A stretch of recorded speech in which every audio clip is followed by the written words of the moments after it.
I want you all to close your eyes and think of a happy, calm, and safe space. Somewhere that makes you feel centered. It could be anywhere you desire. Anywhere.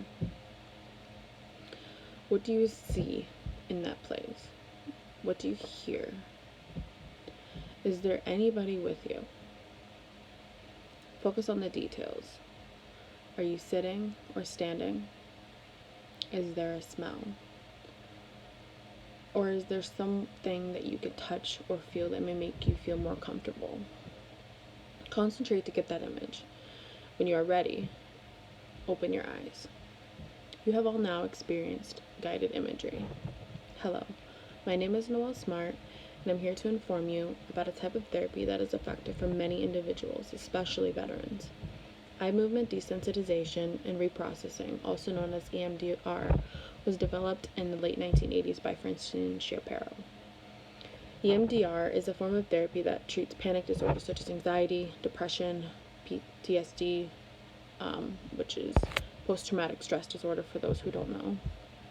It has also been known to treat individuals who suffer from substance abuse, eating disorders, chronic pain, ADHD, and so much more.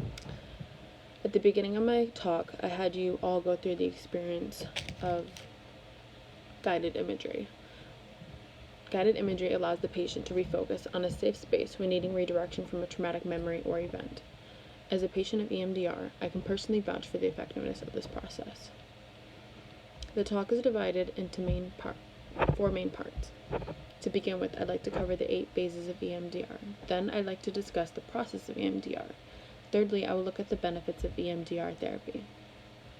My fourth point will be about the success rate. Finally, I will establish my goal to identify the understanding of EMDR therapy and encourage you to consider it for yourself and or your loved ones. My talk will take about 7 minutes.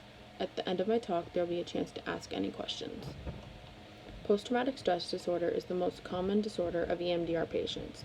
PTSD occurs after experiences like military combat, sexual assault, physical assault, car accidents, or even witnessing something traumatic. If you look at the first 3 slides in the presentation below, you will be able to identify the list of the signs to be aware of. After diagnosis, you may be referred to as a therapist. EMDR is offered to you by your therapist, but is completely voluntary. This brings me to my next point, which is about the 8 phases a therapist goes through with the patient during this process. The therapist first evaluates the patient's ability to tolerate exposure to their trauma. This determines a treatment plan by considering the patient's displayed symptoms and behaviors. Phase 2 involves educating the patient on what EMDR is and what the process involves. The patient teaches them self-control techniques, which establishes a therapeutic relationship between the therapist and the patient. Phase 3 consists of an assessment conducted by the therapist. The goal is to identify traumatic memories, choose an image that portrays those negative memories, then to think of a positive thought to replace the negative beliefs. During Phase 3, there's a blind assessment where the therapist identifies the physical sensations and body language during the discussion of traumatic events. Phase 4 is desensitization of physical sensations such as sweating, heart palpitations, stomach aches. The therapist directs the eye movement of a patient while they're focusing on traumatic material. This reduces their physical reaction and distress to the trauma. Next, the therapist reiterates Phase 3, where the patient established positive thoughts and replaced the negative beliefs. This phase is known as the installation of positive thoughts. Phase 6 is when the therapist encourages a body scan. A body scan is a meditative technique that enables the patient to identify their own physical sensations. This technique is used for further processing. Phase 7 is about closure. The therapist establishes self-control techniques to end each session. The patient is recommended to record any negative occurrences in between sessions that can further be discussed at the next session. The 8th and final phase is the discussion of the effectiveness of the treatment thus far. Life circumstances and level of trauma will determine the length of treatment needed. Typically, each session is about 90 minutes long. If you look at the 4th slide, you can see the different equipment that can be used in EMDR. Typically, you wear a headset that makes a beeping sound that alternates between left to right. While doing so, you're also holding a device in each hand that vibrates back and forth, left to right. The headset and the vibration device in your hands are both in sync. So while it's beeping on the left side, it's also vibrating on the left side. The process of EMDR synchronizes both halves of the brain with vibration and sound to decode memory the same way we do in REM sleep. This is the way our brain processes and integrates information. You remember things you never knew occurred, possibly things you've even forgotten about. This is called bilateral stimulation, which is a core component of EMDR. Tapping is a clinically recognized system that helps you overcome trauma, boosts your confidence, calms the body on a psychological level, and responds better to stress. According to Jane Leonard from Medical News Today, EMDR therapy is exposure to the painful memories while integrating them into standard memories. Remembering times of distress while distracted is less painful and upsetting. This exposure over time should reduce the effects of negative memories. EMDR allows you to identify and alter your thoughts. EMDR therapy is an intense process. There are tears, fears, worries. The feeling afterwards is indescribable.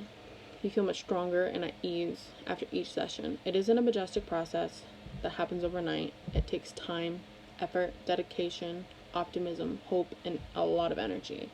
I will be honest, it can be a draining process, and you can build your strength by continuing to push yourself and to continue to grow from the process.